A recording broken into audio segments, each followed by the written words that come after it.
దాదాపు ఒక 50-60 గజాల్లో 7 అంతస్తుల పైన అంటే 8th ఫ్లోర్లో కూడా కొంత కన్స్ట్రక్షన్ మొత్తం బిల్డింగ్ కడుతున్నారు.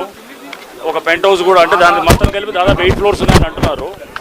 ఈ బిల్డింగ్ ఇది ఇక్కడ కూలిపోవడం, దాంతో ఇక్కడ కింద ఎవరైతే దీంట్లో ఒక ఇద్దరు ఎవరైతే దాంట్లో వర్క్ చేస్తున్న లేబర్ వాళ్ళు కూడా చనిపోవడం జరిగింది. సో ఇక్కడ చూస్తే కనుక ఇది మనకి క్లియర్గా ఇది ఒక నాలా ఉన్నది, నాలా మీద బాక్స్ డ్రైన్ కూడా కట్టినట్టు కనబడుతున్నది.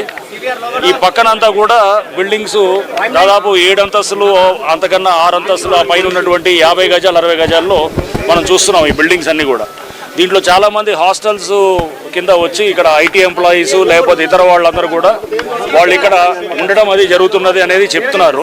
అంటే ఇవన్నీ హాస్టల్స్గా వాడుతున్నారు. దీనివల్ల ఏంటంటే ఇక్కడ ఇప్పుడు మనం ఈ బిల్డింగ్ కోలడానికి కూడా కారణం ఏంటంటే ఈ పక్కన ఫౌండేషన్ ఎవరో వేరే వాళ్ళు చేస్తూ ఫౌండేషన్ వర్క్ చేస్తుంటే ఈ బిల్డింగ్ మీద ఇంపాక్ట్ అయ్యి అది మొత్తం కూలిందని చెప్తున్నారు. బట్ ఒకటైతే ఇక్కడ చూస్తున్నాం బిల్డింగ్స్ బట్టి ఎవరికి సెట్ బ్యాక్లు ఏమి లేవు, అన్ని బిల్డింగ్ ఆనుకొని ఉన్నాయి. అన్ని ఒక్కొక్కడు 50 గజాల్లో ఒక మనం ఏది ఆ 7 అంతస్తులు కడుతున్నారు. ఈ బిల్డింగ్స్ అన్నింటినీ కూడా డెఫినెట్గా ఇవన్నీ నాలా పక్కన ఉన్నాయి.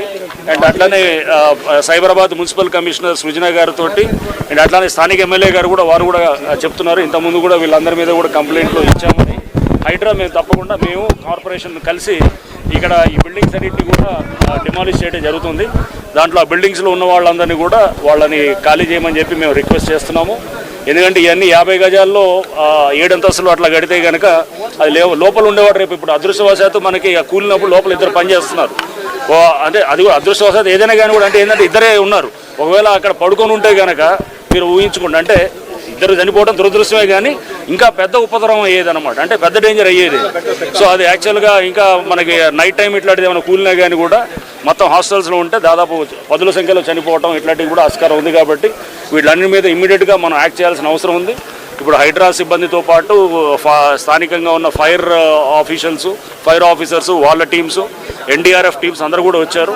సో ఈ డెబ్రీ ఏదైతే ఉందో మొత్తం అదంతా కూడా దాన్ని క్లియర్ చేస్తాము. ఈ బిల్డింగ్స్ అన్నింటిని కూడా చేస్తాము. ఇక్కడ ఎవరో ఈ సాజిద్ అని ఎవరో ఇట్లాంటి హాస్టల్స్ కట్టి అమ్ముతుంటాడంట, అమ్ముతూ ఉంటాడంట అతని బిల్డింగ్స్ అన్నీ ఇట్లాంటివి ఉంటాయంట. డెఫినెట్గా ఆయన్ని కూడా చూసి ఇట్లాంటి బిల్డింగ్స్ ఎక్కడెక్కడ ఉంటే కనుక అన్నింటినీ కూడా డిమాలిష్ చేయడానికి కూడా మేము విత్ కార్పొరేషన్ తోటి కలిసి పనిచేస్తాం. ఇంతకుముందు ఇచ్చారని అంటున్నారు కమిషనర్ గారు, అది అప్పుడు ఆ వర్క్ కూడా ఆపిచ్చారు మళ్ళీ వాళ్ళు కడుతున్నట్టుంది. సో ఎన్నిటిని రైట్. సో మనం ఈ బిల్డింగ్స్ అన్నింటినీ కూడా ఇమీడియట్గా మేము కొన్ని రోజుల్లోనే అన్నింటినీ కూడా తొలగించడం జరుగుతుంది. ఆ బిల్డింగ్లో ఉన్న వాళ్ళందరినీ కూడా మేము వెకేట్ చేయమని చెప్పి రిక్వెస్ట్ చేస్తాం. హైడ్రా కంప్లైంట్ చేసిన హైడ్రా పట్టించుకోవట్లేదు అని చెప్పి దీనికి సంబంధించిన సూపర్వైజర్ చెప్తున్నారు. మాకు ఇచ్చారా కంప్లైంట్? మా నోటీసులో లేదు, మరి మాకైతే ఇచ్చినట్టయితే ఏం లేదు. ఈరోజు వాళ్ళు అన్నారు, ఈరోజు వచ్చి హైడ్రా కంప్లైంట్ చేస్తామని అసోసియేషన్ వాళ్ళు అన్నారు. మరి అయితే మాకైతే ఇచ్చినట్టు చేసిన మాట వాస్తవం అండి. 4 నెలల క్రితం అది ఆపారు కూడా, ఓకే ఆపి సీజ్ చేశారు. మళ్ళీ 4 నెలలు ఊరుకున్న వ్యక్తి నిన్న మళ్ళీ మొదలు పెట్టాడు. మేము వచ్చే లోపు అన్ఫార్చునేట్ సిచ్యువేషన్. చాలా పక్కన చిన్న బాక్స్ నాలా ఉంది అని అన్నారు. సో మేము అదే మ్యాప్ తీసుకుంటున్నామండి. నాలా ఉందంటే అక్కడ నాలా ఉందంటే బాక్స్ డ్రైన్ ఉందంటే దాని అర్థం అక్కడ నాలా ఉన్నట్టే అనమాట. బాక్స్ డ్రైన్ అది తయారు చేశారు. నాలా ఉన్నదాన్ని ఇప్పుడు మనకి మ్యాప్లో కూడా చూస్తుంటే నాలా కనబడుతుంది. దాన్ని మెల్లిగా వాళ్ళు ఎంకరేజ్ చేసి దాన్ని బాక్స్ డ్రైన్ చేశారు. ఈ బిల్డింగ్లన్నీ కూడా చూస్తున్నాము. ఈ హాస్టల్స్ అన్నీ కూడా ఇట్లా మష్రూమింగ్ ఆఫ్ హాస్టల్స్ ఇవన్నీ రావడానికి సగం కారణం ఇట్లాంటి అనాథరైజ్గా ఇది ఒక ఏది 6 అంతస్తులు 7 అంతస్తులు ఇష్టమైనట్టు కడుతూ పోవటం ఇవన్నిటి కూడా డెఫినెట్గా మేము ఇట్లాంటి వాటిని ఖచ్చితంగా డిమాలిష్ చేయడానికి చేస్తాం. ఉండాలి మనకి అట్లాంటి లిస్టు మనకి ఏమైనా ఉంటే కమిషనర్ గారి దృష్టికి తీసుకొస్తే కనుక అప్పుడు మేము వారికి కూడా కావాలంటే మా సహకారం డెఫినెట్గా అందిస్తాం.